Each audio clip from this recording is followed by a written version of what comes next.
가기사는 증시 각도기. 안녕하세요. 증시각도기TV 시청자 여러분, 투자자 여러분, 도기말 여러분, 청취자 여러분 모두 반갑습니다. 12월 15일 목요일 아침이 밝았습니다. 드디어 빅 이벤트가 나왔죠. 네, 기다리던 FOMC 회의가 드디어 끝났습니다. 그리고 예상대로 금리는 0.5%포인트 50bp 금리 인상을 단행하면서 연준의 기준금리는 이제 4.25에서 4.50 편하게 위에 걸로 기억하시죠. 4.50까지 기준금리가 올라갔습니다. 네, 시장은 과연 어떻게 될까 조마조마했습니다만 전일 CPI 발표가 워낙 예상보다 낮게 나왔기 때문에 이제는 연준이 고만할 때도 됐다라고 생각을 했던 것 같습니다. 뭐 약간의 일부 환상을 가진 것 같기도 하고요. 자, 그러면서 편하게 생각하고 있던 증시가 기자회견을 하는 바로 그 시점인 것으로 생각이 되는데요. 하면서 폭락을 하면서 4시 반에 정말 크게 하락하는 양상을 보여줬습니다. 오늘 딴 것보다는 지수 차트를 보시면 하루의 흐름들이 딱 느낌이 올 것 같습니다. 자, 지수 차트 보도록 하시죠. 야, 자, 이거 1일 차트입니다. 1일 차트. 오늘 중에 있었던 일이에요. 오늘 중에 개파락이 나왔습니다. 자, 그러니까 편안하게 생각했지. CPI도 낮게 나왔고, 자, 이번에 금리 올리고 나면 뻔하겠네. 이제 5%, 될 거야, 말 거야, 막 이랬는데, 갑자기 기자회견 하면서 빠바바바 빵! 이렇게, 박살이 났고요. 빠바바방. 그냥, 아닌가? 하고 올렸다. 그래도, 이러면서 시장이, 크게, 크게 하락한 건 아니지만 하락하면서 마감이 되었습니다. 도대체 이 양반이 무슨 얘기를 한 거야? 응? 이 양반이 달러도 한번 볼까요? 이왕 본 김에 달러도 한번 보도록 하겠습니다. 자, 달러 지수 흐름 보시면 요거 아주 재밌는데요. 이거는 한국 원화의 그 시세하는 바가 상당히 큽니다. 지금 추세적으로 하락하고 있는 달러죠. 추세적으로 달러가 하락하고 있는데, 자, 오늘 계속 그동안 추세적으로 하락하고 있던 흐름에서 기자회견식 급등을 했다 다시 쪽 빠지면서 끝났습니다. 그러면서 최근에 그 하락 추세를 지속을 하고 있습니다. 하락 추세를 계속 지속하고 있다. 이제는 달러의 시대가 초강달러의 시대가 이제 갔다, 이런 느낌을 진하게 해주고요. 지금 여기서 과연 버틸 것이냐, 다시 한 번 더 밀릴 것이냐, 요 라인에서, 자, 아주 재미난 공간이, 이 공간이 열릴 것인지 재미난 시간들이 시작되고 있습니다. 오늘 그 흐름을 보면서 되게 재밌는 건 뭐냐면, 일단은 시장 CPI 보고, 이제 쿨다운이네. 그동안 힘들었어. 하고 이제 천천히 쿨다운을 시키면서 몸을 진정시키고 하던 참에, 파월과 연준이 채찍을 들어 더 달려야 돼 하고 쫙 때린 격이죠. 더 달려야 돼 하니까 이런 장이 오늘 장이었다. 되게 재미난 게 외화도 보셨고, 이제 좀 이따 이제 채권은 전체적인 흐름들을 보여드릴 텐데, 채권도 이제 다 왔어라고 생각을 하고 있었는데, 연준이 아직 아니야 라고 얘기한 그런 형국입니다. 네. 어쨌거나 금리가 조금 더 올라갈 수 있다라는 생각을 시장이 하기를 바라는 연준의 의도를 다분히 반영한 그런 시장이었다, 이렇게 볼 수 있겠고요. 자, 오늘장 한마디는 결국 유가가 문제겠네. 결국 저는 이렇게 느꼈습니다. 오늘 이걸 보고 결국 핵심은 유가가 문제다라는 생각을 했습니다. 자, 구체적인 내용들을 한번 살펴보도록 할게요.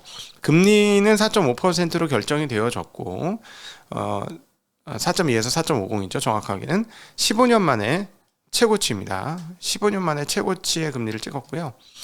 근데 이제 앞으로 1년 후에 금리가 어떻게 될 것이냐, 내년도 금리 전망이 어떻게 나왔느냐면 5.1%로 나왔습니다. 이전에는 4.6%인데요. 그러니까 이제 점도표가 이렇게 찍힌 거죠. 근데 올해 말 전망치는 4.4고요. 내후년 24년도 전망치는 4.1입니다. 원래는 3.9였고요. 24년도도 4.1. 그런데 이제 내용을 살펴보니까 많은 연준 의원들이 금리를 상당히 높여야 된다는 생각을 가지고 있는 것 같습니다. 19명의 위원 중에서 투표권이 있는 위원 중에 7명이 지금 19명 위원입니다. 투표권이 아니고 19명의 위원 중에서 7명이 그 5.1보다 더 높은 수준의 금리를 예상을 하고 있고요. 그리고 2명은 내년에 5.5%를 웃도는 금리를 전망을 했습니다. 2명 중에 1명은 누굴 거라는 느낌이 오죠. 블러드형일 것 같죠. 5.5를 넘는 금리를 전망했습니다. 그리고 24년도에도 몇몇 사람들은 5%대를 유지해야 된다라는 생각을 했다라는 것이죠. 자, 이렇게 되니까 시장이 좀 놀랬던 것이다. 이렇게 볼 수 있겠는데요. 자, 제롬 파월 기자회견 내용들을 한번 구체적으로 한번 살펴보도록 하겠습니다. 자, 11월 미국 CPI가 완화된 것은 반가운 일이지만 아직 여전히 갈 길은 멀다. 이렇게 얘기를 했고요. 그 다음에 11월 근원 CPI 상승폭이 전년 대비 6.0%였지만 여전히 목표치인 2%에는 3배나 된다. 이렇게 얘기했습니다. 인플레이션이 확실히 내려가는 증거가 보일 때까지 금리 인하를 고려하지 않을 것이다 라고 얘기했습니다. 그런데 연준 인사들은 점도표를 꽤나 높게 찍어놨고 내년도 전망도 꽤나 높게 했다라는 것이죠. 자, 그러니까 이제 시장이 실망을 했던 것이고요. 뭐라고 얘기했냐면 기준금리 인상 속도는 전적으로 물가 흐름에 달려 있고 현재 기준금리 인상 속도 여부가 지금은 그 속도가 중요한 게 아니다. 아직도 최종금리 도달까지는 갈 길이 많이 남아있다. 이렇게 얘기했고요. 아직도 기준금리는 충분히 제약적인 수준이 아니다. 물가 안정에 대한 확실한 증거를 찾기 전까지는 긴축 기조를 유지할 것이다. 인하는 현 시점에서 고려할 사항이 아니다. 자, 이 시장에서 생각하는 기대값을 완전히 날려버렸어요. 그런데 이 상황에서 되게 재미난 상황들이 있는데 시장은 그렇게 생각 안 했다는 거죠. 일단 먼저 채권 금리를 한번 살펴보도록 할까요? 네. 채권 금리 살펴보시면 채권은 어제보다 지금 조금 더 금리가 내렸습니다. 자, 2년물 금리조차 안 올라온 게 조금 저는 좀 이해가 안 되는데 올랐다가 이게 떨어졌는데 그렇고요. 지금 3개월물은 딱 중간값을 반영을 하고 있습니다. 그리고 1년물도 아주 소폭이지만 떨어졌고 네, 모든 연물들이 단기물을 빼고는 다 금리가 조금씩 더 내려가는 채권 가격이 오히려 조금 더 상승하는 연준이 금리를 올렸음에도 불구하고 이제 끝났다라고 생각을 하고 있는 그런 태도를 보여주고 있고요. 그래서 지금 패드워치를 한번 보도록 할게요. 이 패드워치가 조금 저는 이해가 안 될 정도 수준인데요. 지금 패드워치가 상당히 향후의 금리에 대한 전망을 낮게 하고 있습니다. 저 그래서 여러 번 오늘 봤거든요. 이거 맞나? 이게 맞나? 이 정도까지 보나 시장이 좀 아닌 것 같은데? 라는 생각이 들거든요. 그래서 오늘 그 부분들도 한번 체크해 보도록 하죠. 자, 그런데 이제 일단 연준 조금 더 제롬 파월 이사의 발언을 조금 더 보고 이야기할게요. 자, 추세 이하의 성장이 경기 침체를 의미하는 것은 아니다라고 얘기했고요. 경제는 플러스 성장세를 유지할 것이고 고용은 강력한 모습을 이어갈 것으로 예상한다라고 얘기했습니다. 인플레이션 둔화 속도가 느리기 때문에 더 높은 수준의 기준금리가 오랜 기간 동안에 유지될 것이다. 그리고 2023년 주거 관련 물가 하락을 예상을 하고 비주거 관련 서비스 물가가 문제다. 자, 주거 관련은 저희도 예상했죠. 이거는 하락을 당연히 할 것이라고 보는데 비주거 관련 서비스 물가가 문제다. 그래도 제가 오늘 한마디로 이렇게 말씀드렸습니다. 앞으로 문제는 유가가 되겠네. 내년도에 유가가 떨어지지 않고 다시 오르는 상황들이 벌어지면 그중에서 제일 복병은 뭐죠? 저는 전쟁은 아닌 것 같아요. 이제는 전쟁은 그냥 이렇게 계속해서 끌고 갈 거라서 그 부분은 그렇게 이제는 아주 압도적인 영향력을 지닌 이슈는 아닌 것 같고요. 오히려 이제 중국의 경제 활성화율이 어떻게 되는지가 굉장히 중요한 것 같습니다. 그리고 이제 전략 비축률을 쌓아가야 되는 입장이거든요. 다시 미국도. 그래서 이 부분이 시장의 하방 역할을 상당히 할 것이다. 유가에 있어서. 그래서 유가가 이런 활성화율이나 미국의 전략적 비축률을 다시 올리거나 이런 상황들이 오면 그 유가가 다시 오를 수도 있는 여지가 있지 않느냐. 그래서 만약에 유가가 다시 세게 오르게 된다면 인플레이션이 생각보다 높은 차원에서 계속 유지가 된다면 그 연준이 했던 이 얘기들이 현실로 실현될 가능성이 조금 있어 보인다. 그러면 그 부분에 대한 시장은 조금 부담을 느낄 것이다라고 보여집니다. 자, 경기 침체의 심도를 예단하는 것은 불가능하고 가능성은 낮아졌으나 여전히 경제의 연착륙이 가능하다라고 얘기했습니다. 그러니까 침체 올지는 모르겠지만 가능성은 높아졌고 침체 가능성은 그러나 가능성은 낮아졌지만 연착륙도 불가능한 얘기 아니야라고 했습니다. 근데 이제 시장이 여기에 대해서 오늘 연준이 끝나고 나서 도대체 어제도 조금 이상하다라고 말씀드렸는데 페드워치가 좀 지나칠 정도로 금리를 낮게 보고 있습니다. 향후 금리를 한번 살펴보죠. 네. 자, 이번에 이제 결정 났으니까 지금 상황에 대해서는 이미 이제 다음 1월 달에는 어떻게 보냐면 좀 이해가 안 되는데 지금 4.5가 왔는데 4.5보다 더 낮게 봐요. 지금 조금 이상하죠. 네. 그리고 그 다음 달을 한번 보도록 하겠습니다. 네.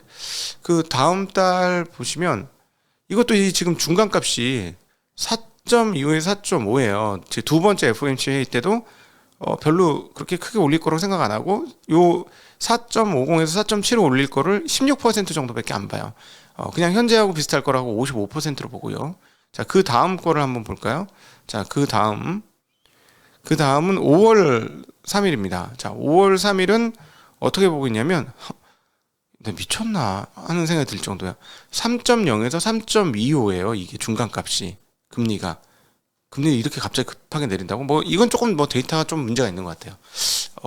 이게 뭐 업데이트가 안 된 게 아닌가 할 정도로 만약에 이렇다면 좀 이상한데 라는 생각이 듭니다. 어찌되었건 그 향후 두 번의 그 FOMC 회의에서 시장은 이제 금리를 못 올릴 거라고 생각을 하고 있는 거고요. 그 다음에 이제 채권 시장 앞서 보여드렸습니다만 채권 시장은 이제 금리를 이미 자기네들은 장기 금리는 금리 떨어질 걸 예상하고 그냥 포지셔닝을 딱 구축을 하고 있어요.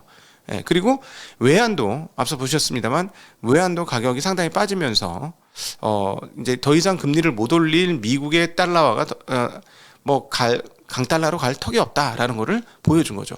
달러 외환 동향을 한번 살펴보도록 하겠습니다. 전반적인 외환 동향을. 자, 모든 그 통화에 대비해서 약세를 오늘 보여주는 흐름들을 나타냈고요. 어제까지도 꽤 떨어졌는데 104.04에서 103.63으로 떨어졌습니다. 모든 통화들이 다 받았어요. 달러 지수의 약세를 다 받았는데 유로 달러도 1.062에서 1.068로 달러에는 135.62에서 135.38로 달러 원은 이건 조금 이따 얘기하고 달러 위안도 6.965에서 6.944로 상당히 다 그 달러의 약세를 다 받아내면서 자기 통화에 강세를 구축을 했습니다. 지금 원화만 지금 어제보다 오히려 6원이 올랐는데 어제 뭐 워낙 많이 떨어졌으니까 그렇긴 하지만 그 오늘 장을 봐야 될 것 같아요. 장중에 이게 다시 제대로 된 환시장이 돌아오면 조금 다시 떨어지지 않겠나 다른 통화처럼 보여지고요. 자, 통화가 강세가 되는 신흥국 증시가 이제부터는 저는 오히려 미국보다는 이제부터 올해 23년도 올해랜다 내년이구나 23년도 자본시장에 있어서는 중국을 비롯한 신흥국이 조금 의미가 있지 좀 공간이 있지 않을까 하는 생각이 듭니다. 이 달러와 약세의 흐름들이 나타나기 때문에 그런 생각을 계속 지울 수가 없는 그런 상황이네요. 자, 오늘 그 지표들 나온 것들을 한번 살펴보도록 하겠습니다. 수입 물가가 나왔는데요. 마이너스 0.6%가 나왔어요. 마이너스 0.5% 예상인데 더 크게 나타났고요. 그 이전에는 마이너스 0.4%입니다. 수입 물가가 이렇게 떨어진다면 인플레이션 어떻게 된다? 네, 떨어지겠죠. 이렇게 보여지고 원유 재고는 늘었음에도 불구하고 지금 유가가 상당히 올랐습니다. 자, 유가가 달러 약세를 받은 걸까요? 이제 많이 떨어졌으니까 반등을 하는 걸까요? 유가가 꽤 많이 올라가면서 지금 WTI는 77.4 잠깐만. 77.44달러가 되었고요. 보시죠. 75달러에서 77.44가 되었고 브렌트는 80에서 83달러로 꽤 올랐습니다. 가솔린 가격도 2.16에서 2.24로 가솔린 재고는 계속 지금 늘고 있음에도 불구하고 지금 반등을 했습니다. 자, 그래서 계속해서 이런 것들을 보면서 느껴지는 게 뭐냐면 중국이 경제가 활성화될 때 과연 유가는 어떻게 될까? 그리고 전략적 비축률을 다시 담아야 되는 미국 상황의 유가를 어떻게 만들 것이냐. 그래서 내년도에 그 어떤 변수보다도 중요한 변수 중에 하나가, 왜냐하면 주거비나 이런 것들을, 자동차나 이런 것들이 다 빠지면서 CPI를 낮춰줄 것인데 유가가 튀면 꽝이거든요. 그래서 우리가 이제 미국에서도, 유럽에서도 보지 않습니까? 요번에 또 영국의 소비자 물가 지수 나오는데 다 10% 이상이에요. 계속 다 10%, 프랑스도 그렇고 계속 10% 이상이 빵빵 터지고 있습니다. 그러니까 이게 결국은 에너지 가격 때문에 그렇잖아요. 지금 유럽에 계신 분들은 난방도 못 한다, 제대로. 겨우겨우 그냥, 얼음 구석 안 될 정도의 난방만 한다, 한 이런 상황이니까 역시 에너지 가격이 어떻게 되는지가 내년 인플레에서 상당히 중요한 것 같습니다. 앞으로 여기에 귀추가 주목되는 상황이고요. 그 다음에 가솔린 재고, 죄송합니다. 532만 배럴에서 449만 배럴로 지금 조금 소폭 줄었습니다. 자, 그리고 모기지 금리가 계속 내려왔었는데요. 6.41%까지 내려왔는데 이번엔 6.42%로 뭐 큰 변동 없이 아주 소폭 올랐고요. 모기지 신청 건수는 전주 대비 3.2% 증가하는 흐름들 보여주었습니다. 자, 연준 인사들은 어떤 느낌을 가질까? 지금 여기서 경거망동하면 안 되는데 하는 생각을 하는 것 같습니다. 즉, 시장이 또 까불면서 올라오면 다 된 밥에 코 빠뜨리는 격이 되는데 라는 생각을 하고 있는 것 같습니다. 그래서 경계의 가드를 내리지 않고 인플레이션을 확실히 좀 더 잡을 때까지 금리를 올리겠다는 태도를 보여주고 있습니다. 자, 그럼에도 불구하고 저희가 계속해서 봤습니다만 CPI는 계속해서 떨어질 것이고요. 내년도에는 더 가속화해서 떨어질 개연성이 높습니다. 그 항목을 보건대 그렇게 되고, 그 다음에 거기에 가장 큰 변수는 유가가 될 것이고, 그 다음에 또 현재의 장단기 금리차 역전에 심화된 상황들이 계속 지속이 된다면 내년도에 민간 대출 상황들이 상당히 줄어들 것이다. QT는 계속 하겠다고 지금 연준이 얘기한 상황이고, 또 여기에다 은행권의 대출, 즉 은행권에서 발행하는 통화량도 감소하는 쪽으로 진행이 된다면 내년도 경기가 꺾이면서 각종 지표들, 구매관리자 지표 대표적으로 이런 것들이 떨어질 것이고, 그 다음에 기업들은 그것들을 겁내하면서 활동적인 활동 계획을 하기가 어려울 겁니다. 공격적인 투자를 못하게 될 것이고요. 그 다음에 긴축을 감안한 감원들을 계속하게 될 것입니다. 그래서 내년도 중반도 정도나 그 이후로 가면 확연하게 고용도 악화되는 모습들을 보여줄 거예요. 자, 그런데 그런 상황에서 연준이 금리를 추가적으로 많이 올릴 수 있을까? 네.